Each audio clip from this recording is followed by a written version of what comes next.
Alors cette semaine à notre église, on a parlé surtout, malheureusement, de la drogue.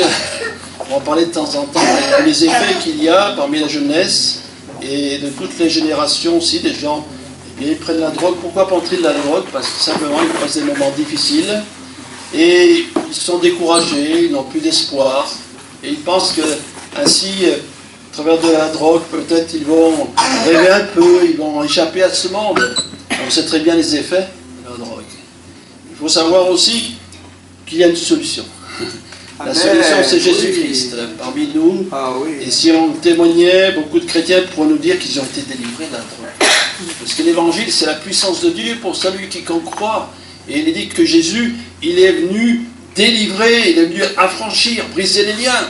Et que nous sommes heureux lorsqu'on voit des garçons, des filles qui étaient tombés très bas, et que par la puissance de Dieu, ils ont été relevés. Amen. Ça veut dire que l'évangile, c'est une puissance qui libère, qui affranchit et qui remplit notre cœur de l'amour et de la grâce de Dieu. Amen.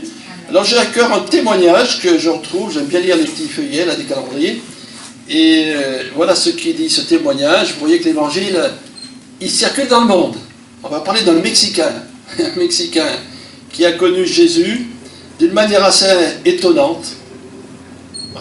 Alors je vous lis ce témoignage. Voilà ce que dit cet homme. Je suis né à Matamoros, au Mexique, il y a 42 ans. J'ai eu une jeunesse choyée, puis j'ai fréquenté l'université de Mexico. Là, je me suis engagé dans les activités politiques. Plein d'ambition, je voulais devenir juge ou avocat. Mes succès croissants dans mon métier m'ont donné toutes sortes de possibilités et j'ai bientôt glissé dans le monde de la criminalité. Soudain, mon ascension professionnelle a été stoppée. J'ai échappé à la police par la fuite et j'ai dû quitter le pays. Lorsque, quelques années plus tard, je suis revenu au Mexique, j'ai été arrêté. Maintenant, pensais-je, ma vie est finie. Mais un jour, j'ai trouvé dans la poubelle de la prison un Nouveau Testament. Et en le lisant, j'étais très surpris. J'ai découvert comme une lumière qui éclairait ma vie. Cette lumière me faisait prendre conscience de mes fautes, mais elle m'ouvrait aussi une espérance. Un jour, je me suis mis à genoux et j'ai demandé à Dieu de me pardonner. Alors, mon fardeau a fait place à une paix inattendue, une paix que je ne connaissais pas. Par Jésus-Christ, j'ai reçu une vie entièrement nouvelle. Lorsque peu après, j'ai été libéré, je suis retourné dans ma famille. Elle ne m'a pas rejeté malgré la souffrance que je leur avais infligée. Et dans les mois qui ont suivi, toute ma famille est venue à la foi au Seigneur Jésus. C'est une vie nouvelle pour tous et tout cela a commencé le jour où j'ai trouvé un Nouveau Testament dans la poubelle d'une prison. Voilà, c'est pas bien de jeter le Nouveau Testament, mais ça peut servir quand même. Voilà un homme qui était destiné à la réussite. D'abord, il a eu une réussite sociale, un succès croissant, et malheureusement, il n'a peut-être pas fait tellement attention à ses amis, à son entourage, qui l'ont entraîné progressivement, peut-être dans la mafia, dans la criminalité, et malheureusement, il s'est retrouvé en prison.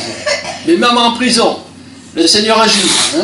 Il a fallu un Nouveau Testament dans une poubelle pour qu'il le lise et qu'il a pris conscience de ses fautes. J'aime bien ce qu'il a dit. J'ai pris conscience de mes fautes. C'est bien quand on prend conscience de ce qu'on est réellement, finalement, parce qu'on s'imagine certaines choses, mais Dieu, lui, il nous voit autrement. Donc nous, on se connaît comme on veut, à notre façon. Les autres nous connaissent d'une autre façon, mais le Seigneur nous connaît encore d'une autre façon. Et c'est celle-là qui compte. Parce que nous, on peut se tromper, les autres aussi, mais le Seigneur ne se trompe jamais. Et voilà, il a été convaincu de péché. Et puis, ce qui est important, c'est qu'il s'est mis à genoux et il a demandé pardon à Dieu. C'est ce qu'il faut faire. Lorsqu'on a compris l'Évangile, que notre cœur, on réalise qu'il est noir à cause du péché, on a toujours la possibilité de demander pardon. Et ce pardon, Dieu veut nous l'accorder à quelques-uns. À tous. À tous, regardez-le. Et puis il dit que sa vie a entièrement changé, formidable. Et lorsqu'il est revenu dans sa famille, alors qu'il s'attendait vraiment à des reproches, il n'en a pas eu. Parce qu'ils ont dit, oh là, mais il a changé. Ça se voit quand on change. Alors les autres nous connaissent bien. Et voilà cet homme, eh bien, qui vit une vie nouvelle. Rien n'est perdu, mais malheureusement, lorsqu'on sombre dans toutes sortes de choses, le Seigneur est capable de nous restaurer et de nous rétablir. Dieu est tout-puissant. Les hommes ne peuvent pas, mais Dieu est tout-puissant. Il peut faire un tas de choses. Alors, mettons notre foi dans le Seigneur. Amen. Amen. Je vous invite aussi à lire dans l'Évangile, par contre, dans l'Épître aux Hébreux, au chapitre 1er. On va lire quelques versets simplement. Oh, la parole de Dieu, elle est tellement grande et qu'elle a des choses essentielles à nous montrer. L'Épître aux Hébreux, donc, qui a été, on ne sait pas exactement qui a écrit cette épître, mais c'est sûrement un Hébreu qui l'a écrit, un Juif, qui lui, eh bien, connaissait parfaitement la parole de Dieu. Et à travers cette épître, il va encourager ceux des Juifs, des Hébreux qui se sont convertis pour demeurer fermes dans la foi, car ils auraient eu tendance à revenir à la loi de Moïse. Alors on lit l'Épître aux Hébreux, chapitre 1er, verset 1. Après avoir autrefois, il y a plusieurs reprises et de plusieurs manières, parlé à nos pères par les prophètes, Dieu, dans ces derniers temps, nous parle par le Fils qu'il a établi héritier de toutes choses, par lequel il a aussi créé le monde, et qui étant le reflet de sa gloire et l'empreinte de sa personne, et soutenant toutes choses par sa parole puissante, a fait la purification des péchés, et s'est assis à la droite de la majesté divine dans les lieux très hauts, devenu d'autant supérieur aux anges qu'il a hérité d'un nom plus excellent que le leur. Alors, par des choses toutes simples, le Seigneur va nous mettre devant une réalité. D'abord, le Seigneur, il a parlé de plusieurs manières. Et aujourd'hui, on peut dire que c'est la même chose. Dieu parle de plusieurs façons. Vous avez vu cet homme, il a trouvé un Nouveau Testament, il l'a lu, il s'est converti. D'autres ont regardé la création, ils l'ont vu, et ils ont été étonnés de la beauté de la création. Ils la voyaient, la création, mais ils n'avaient pas remarqué cela. D'autres, simplement parce qu'ils ont entendu un témoignage. Dieu, parce que la nuit, ils ont eu un rêve ou un songe. Voilà. Dieu s'y prend de différentes façons, parce que nous sommes tous différents, et il sait, Dieu, comment nous parler. Il sait comment Dieu nous parler, parce qu'il veut nous attirer à lui, parce qu'il nous aime. Voilà le secret. Dieu, on l'a chanté, nous aime, car Dieu nous aime, rien n'est secret.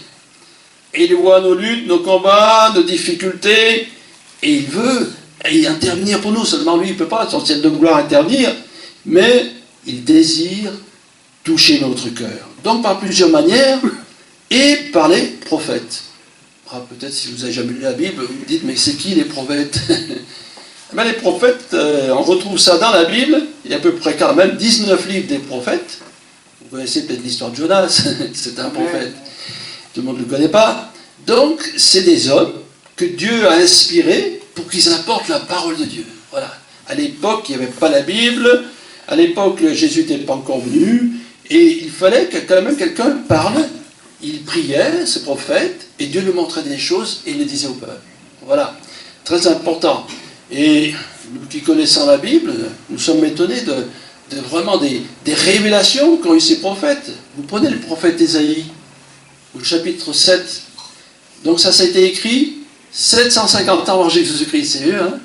Et voici, la jeune fille sera enceinte, et elle enfantera un fils, et elle appellera le nom d'Emmanuel. Qui est ce fils? Qui est cette jeune fille? Le nom, la traduction du mot jeune fille veut dire jeune fille vierge qui n'a pas connu d'homme. C'est Marie. Et ça, c'est écrit 750 ans avant Jésus-Christ. Donc, voilà déjà quelle révélation le Seigneur a donnée. Et puis, il y en a bien d'autres. Toujours le prophète Ésaïe, au chapitre 9, il dit, voilà, en parlant de Jésus, on l'appellera conseiller, Dieu puissant, prince de la paix, etc. Et puis aussi, il parle au chapitre 53 de la crucifixion de Jésus. Vous vous rendez compte? 750 ans, ça fait 2750 ans que ça a été fait, eh bien, Dieu a révélé ces vérités. Donc, il y a d'autres textes concernant les prophètes qui ne se sont pas encore réalisés. Donc, puisque cela s'est réalisé concernant Jésus, toutes les prophéties, il y en a eu beaucoup d'autres pour la venue de Jésus, pour ce qu'il ferait, on peut croire en la parole de Dieu. Voilà.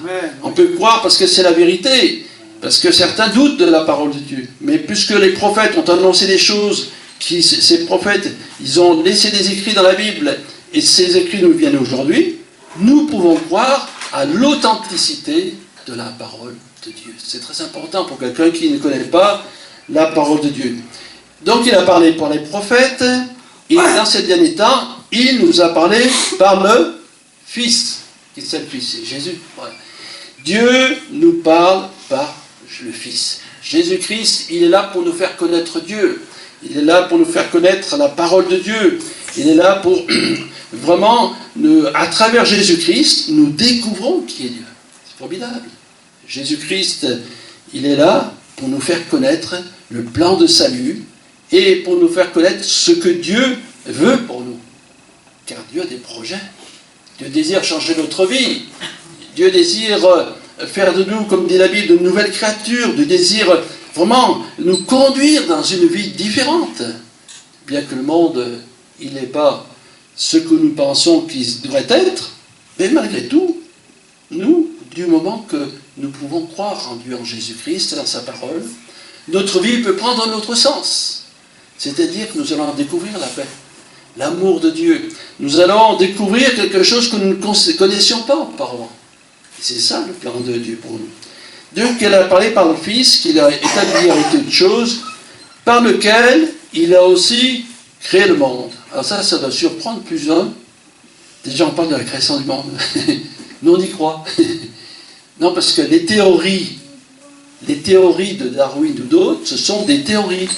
Ce ne sont pas des faits scientifiques. Il faut savoir que pour qu'il y ait un fait scientifique, il faut que la chose soit prouvée.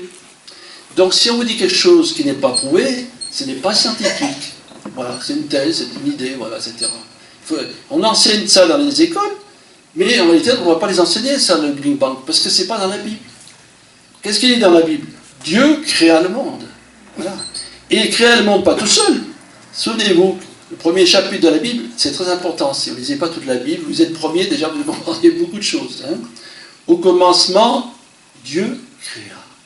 Il est dit que l'Esprit se mouvait au-dessus des eaux. Qu'est-ce que c'était l'Esprit? Saint-Esprit. Eh bien, il y avait Jésus, le Père, le Fils et le Saint-Esprit. Amen.